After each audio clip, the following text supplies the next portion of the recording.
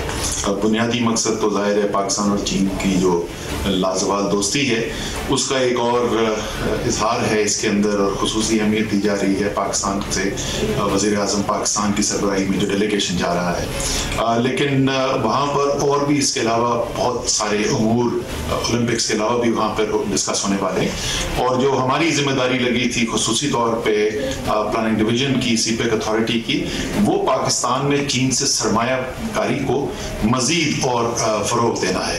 اس کے لیے اس دفعہ ایک بہت محنت سے کام کیا گیا ہے. ہمیں یہ یقین ہے کہ جس رفتار سے پاکستان میں چائنیز سرمایہ کاری ہو رہی ہے اس میں مزید تیزی ہے. مجھے جوائن کیا ڈاکٹر شاہد حسن صدیقی نے اس حوالے سے بات کرنے کے لیے. ڈاکٹر صاحب بہت شکریہ مجھے جوائن کرنے کے لیے. یہ بتائیے گا کہ ہمارے وزیر خزانہ شوکت ترین صاحب نے جو کچھ کہا اور اسد عمر صاحب نے جو کچھ کہا, اور انہوں نے کہا کہ بڑی ایکسپیکٹیشنز ہیں دورہ چین کے حوالے سے, اور وہاں سے انڈسٹری صنعت کاری جو ہے وہ بات کی جائے گی کہ منتقل کی جائے پاکستان میں, اکنامکلی پاکستان کو فائدہ ہوگا. سی پیک پہ آلریڈی کام ہو رہا ہے, اس کا کچھ اس حوالے سے بھی ڈسکشن ہوگی. یہ بیلٹ اینڈ روڈ انیشیٹو جو چائنا نے شروع کیا تھا جس کے تحت سی پیک بھی ہوا, جس میں $62 بلین کی انویسٹمنٹ پاکستان میں ہونی ہے. تو آپ اس کو کس طرح سے دیکھ رہے ہیں ایک اکنامک ایکسپرٹ کی حیثیت سے؟ کیا واقعی کوئی فائدہ ہوگا؟ آپ کو لگتا ہے کہ this is going to be a turning point for us? دیکھیے یہ جو بات بہت زیادہ ہو رہی ہے کہ سی پیک جو ہے وہ گیم چینجر ہو سکتا ہے, لیکن اس کے لیے کچھ شرائط ہیں. پہلے تو ہمیں سمجھنا ہوگا کہ ایک ملک کی سرمایہ کاری سے دوسرے ملک کی قسمت نہیں بدلا کرتی. تو اگر چائنا بڑے پیمانے پہ سرمایہ کاری کر رہا ہے, اس کی وجہ یہ ہے کہ اس کے پاس جو ریزروز ہیں وہ امریکہ اور یورپین یونین کے مجموعی جو ریزروز ہیں اس سے اکیلے چین کے پاس زیادہ ہے. تو وہ اب یہ چاہتا ہے کہ دنیا بھر میں سرمایہ کاری کرے تاکہ اس کے اپنے میں جی ڈی پی گروتھ ہو, پر کیپٹا انکم گرو کرے. تو سب سے اہم جو بات جو پرائم منسٹر صاحب نے کرنی ہے میرے خیال سے وہ تو جو انڈسٹریل زونز ہیں, اگر وہاں پہ جو ہے چائنیز لوگ سرمایہ کاری کریں, کچھ انڈسٹریز ری لوکیٹ ہوں, تو دو آبجیکٹیوز ہو سکتے ہیں.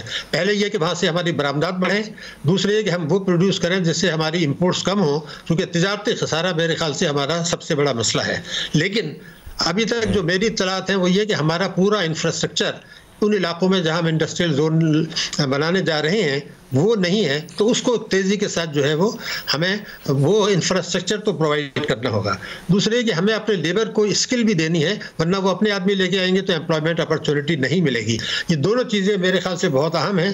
دوسری بات یہ تھی کہ جو ہمیں ان سے زراعت کی بات کرنی ہے یہ بھی اہم ہے, مگر اس سے بھی زیادہ اہم شاید یہ ہے کہ جو پچھلے ایگریمنٹس ان کے ساتھ ہوئے ہیں اور امریکہ سی پیک کو نقصان پہنچانا چاہتا ہے, آئی ایم ایف کو بھی وہ یوز کر رہا ہے, تو ہمارے اوپر یہ کہا جا رہا ہے کہ جی ہم اس کو لائبلٹیز پے نہیں کر پائیں گے, کچھ ہماری ڈیفیکلٹیز ہیں.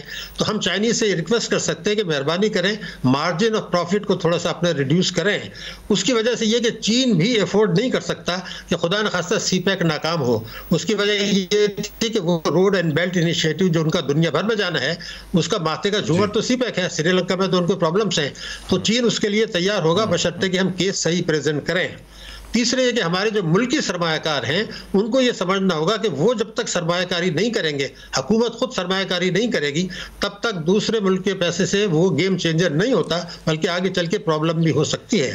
ابھی جو دہشت گردی کی بات ہے جناب, ڈاکٹر صاحب یہ فرمائیے گا کہ وزیر اعظم وہاں پر جو گئے ہیں انہوں نے وہاں پہ پریزیڈنٹ صاحب سے بھی ملنا ہے, ادھر کے جو چائنا کے صدر ہیں ان سے بھی ملاقات ہے اور ادھر کے وزیر اعظم سے بھی ملاقات ہے, لیکن ساتھ ہی ساتھ وہاں کی مشہور کاروباری شخصیات سے بھی ان کی ملاقات ہے, اور اس کا ایجنڈا یہ ہے کہ چین سے کاروباری اور صنعتی یونٹس پاکستان منتقل کیے جائیں. تو اگر یہ ہوتا ہے تو آپ کے خیال میں اس کی کس حد تک افادیت ہوگی؟ ہونی تو چاہیے, کیونکہ انڈسٹری اگر یہاں پر آتی ہے پاکستان میں تو اس کا فائدہ تو بہت ہوگا, جاب کریشن ہوگی, اور چائنا میں جتنی بڑے پیمانے پہ انڈسٹریلائزیشن ہو چکی ہے, اگر وہاں سے کوئی ٹیکنالوجی یہاں پہ ٹرانسفر ہوتی ہے, اور جس طرح سے ابھی یہ شوکت ترین صاحب بھی کہہ رہے تھے لیکن آپ کہہ رہے ہیں کہ ابھی وہ مکمل نہیں ہے زونز, اکنامک زونز وغیرہ, تو یہ سارا کام کتنے عرصے میں آپ کے خیال میں ہو سکتا ہے؟ کیا پاکستان تحریک انصاف کے دور میں ہم کوئی تبدیلی معاشی طور پہ اس عمل کے ہونے کے بعد ایکسپیکٹ کر سکتے ہیں؟ دیکھیے ابھی تک یہ ہوا ہے کہ جو 3.5 سال ہمارے گزرے ہیں پریکٹیکلی سی پیک پر کام نہیں ہوا. شاید اس کی ایک وجہ یہ تھی کہ ہمارے مشیر تجارت جو ہیں انہوں نے شروع میں ایک سی پیک کے خلاف بیان دے دیا تھا. دوسرے کی جو استعماری طاقتیں ہیں اور خود بھارت ہے وہ آپ نے دیکھا ہوگا کہ آج کل دہشت گردی کی وارداتیں کچھ پاکستان میں زیادہ ہوئی ہیں جس سے چائنیز خاص سے ڈسکریج ہوئے ہیں. یہ بھی صورتحال ہے. تو لیکن یہ تھا کہ دونوں قومیں ڈٹرمنڈ ہیں اپنے اپنے مفاد میں کہ اس کو جو ہے کامیاب بنائیں. تو ابھی تک میں نے یہ نہیں دیکھا کہ بڑے پیمانے پر جو ٹریننگ کرنی تھی ہمارے لیبرز کو تاکہ وہ اسکل ہوں، اور ملکی سرمایہ کاروں نے کوئی بڑا انٹرسٹ نہیں دکھایا کہ ان شعبوں میں خود کتنی سرمایہ کاری کریں گے. اب پرائم منسٹر صاحب جو گئے ہیں تو میری اطلاعات کے مطابق ہوم ورک کر کے گئے ہیں، بالکل مشورہ کر کے گئے ہیں. لیکن اب تیز رفتاری کے ساتھ ہمیں خود اپنے حصے کا کام کرنا ہوگا. لیکن اس سے اگر آپ 1.5 سال میں اگر کچھ بہت زیادہ نہیں بھی ہوتا اور اس کی ایک فاؤنڈیشن بن جاتی ہے، اور تاکہ انڈسٹریل زونز اور ٹرانسفر آف ٹیکنالوجی جو آپ نے کہی، تو اس میں وہ 2 بڑے فائدے ہیں. ایک تو میں نے بتایا نا ایکسپورٹ، دوسرا امپورٹ سبسٹیٹیوشن، اور تیسرا جو آپ نے خود فرمایا کہ اسکلڈ لیبر کو وہاں پہ جاب اپرچونیٹیز ہماری فیکس آمدنی پہ بھی اس سے فرق پڑے گا. یہ ایک اپرچونیٹی ہے، لیکن اس کو خود بخود گیم چینجر نہیں ہوگا. ہمیں بہت بڑے پیمانے پہ کام کرنا ہوگا. اور جو چائنیز سرمایہ کار ہیں نجی شعبے کے، وہ ابھی تک ریلیکٹنٹ ہے پاکستان میں سرمایہ کاری کرنے میں. یہ جو بڑی سرمایہ کاری آئی ہے یہ حکومتی شعبے کی ہے. اب پرائم منسٹر صاحب چونکہ سرمایہ کاروں سے بھی مل رہے ہیں تو یہ امید کی جا سکتی ہے کہ ایک طور پر ہم اپنا کام کریں اور جو ہے ان کے ساتھ معاونت بڑھائیں، ان کے ساتھ تو بہتری آئے گی. لیکن اس چیز کو انڈر اسٹیمیٹ نہیں کرنا چاہیے کہ امریکہ IMF اور FATF کو یوز کر رہا ہے سی پیک کو نقصان پہنچانے کے لیے، اس چیزوں کو سلو کرنے کے لیے جو اس کے اپنے نیو گریڈ گیم کا مقصد ہے. اور افغانستان کے ساتھ جو اب وڈرال ہوا ہے اس کے بعد جو ایک نئی صورتحال پیش آ رہی ہے اس میں یہ خدشہ بھی ہے کہ some sort of confrontation, arm confrontation with China indirectly, وہ خطرہ بھی ہے. اور یہاں پر پاکستان کے اوپر بھی پریشر پڑ سکتا ہے کہ آپ نے دیکھا انہوں نے بیان دیا کہ پاکستان ہمارے ڈاکٹر صاحب آپ نے کہا کہ امریکہ سی پیک کو نقصان پہنچانے کی کوشش کرے. تھوڑی دیر پہلے جنرل خالد نعیم لودھی صاحب اسی شو میں تھے اور وہ بھی کچھ اسی طرح کے خیالات کا اظہار کر رہے تھے. اور یہ بات درست ہے کہ جب سے چائنا نے اپنے بیلٹ اینڈ روڈ انیشیٹو کا اعلان کیا جس کے تحت 2021 کے پہلے 6 ماہ تک چین 140 ممالک میں تقریباً $20 ارب کی انویسٹمنٹ کرے گا، اس کے بعد سے پھر ہم نے یہ بھی دیکھا کہ G7 کانفرنس میں جو بائیڈن امریکی صدر نے اعلان کیا بلڈ بیک بیٹر ورلڈ منصوبے کا، جس سے وہ یہ جو چین کا بیلٹ اینڈ روڈ انیشیٹو ہے اس کا اثر کم کرنے کی کوشش کر رہے ہیں. لیکن ایٹ دا سیم ٹائم یہ جو روس کے ساتھ ہماری اب قربت بڑھتی چلی جا رہی ہے، اور اس وقت چائنا میں بھی ایکسپیکٹڈ ہے کہ وزیر اعظم عمران خان کی ملاقات روس کے صدر پوٹن کے ساتھ ہوگی، اور پھر اس کے بعد یہ بھی بات ہو رہی ہے کہ شاید وہ آنے والے دنوں میں پاکستان کا دورہ بھی کریں گے. تو آپ یہ سمجھتے ہیں کہ چائنا پلس رشیا، اگر رشیا کے ساتھ بھی ہمارے تعلقات کچھ کاروباری سطح پر بہتر ہوتے ہیں تو اس سے بھی پاکستان کو فائدہ ہوگا، اور وہ ہو سکتے ہیں، اس کی کیا پاسبلٹی ہے؟ دیکھیے ایسا ہے کہ جو رشیا افغانستان سے امریکی فوجیں نکلی ہیں اس کے بعد چائنا کے ذہن میں یہ ہے کہ اگر افغانستان کے ساتھ ان کے تعلقات بڑھتے ہیں تو سی پیک بھی ایکسٹینڈ ہوگا، اور اس میں پاکستان، افغانستان، وسط ایشیائی ریاستیں اور ایران، اس سے بہت بڑا یہ ہب بن سکتا ہے جو میرے خیال سے امریکہ کے لیے ایک حقیقی خطرہ ہوگا کہ چائنا یہاں پیر جمائے. لیکن ہمیں یہ بھی نہیں بھولنا چاہیے کہ ہماری جو برآمدات ہیں وہ بڑی حد تک یورپین یونین اور امریکہ کو ہیں نمبر 1. ہماری جو ترسیلات آتی ہیں وہ چین سے تو نہیں آتی، وہ امریکہ کا نمبر 3 ہے، اور چوتھا نمبر جو ہے وہ برطانیہ کا ہے. پہلے 2 اسلامی ممالک ہیں. تو ریمیٹنسز اور ایکسپورٹس میں ہمیں امریکہ کی ضرورت ہے. دوسرے کہ IMF جو ہمیں قرضے دیتا ہے وہ امریکہ کے کنسنٹ کے بغیر نہیں دیتا، اور IMF کے قرضے کا سبسٹیٹیوٹ چائنا نہیں ہو سکتا، کیونکہ وہ اس کے بعد ہی آپ کو دنیا بھر سے ورلڈ بینک اور ایشین ڈیولپمنٹ بینک اور اسلامک ڈیولپمنٹ بینک سے ملتے ہیں. کچھ یہ بھی ہے کہ ہمارے یہاں ایک خاصا پاورفل طبقہ ایسا ہے جو ابھی تک. ڈاکٹر صاحب بہت شکریہ مجھے جوائن کے لیے. وقت ختم ہو گیا. آپ لوگوں کا بہت شکریہ پروگرام دیکھنے کے لیے. انشاءاللہ اگلے ہفتے آپ سے پھر دوبارہ ملاقات ہوگی. اپنا خیال رکھیے. اللہ حافظ.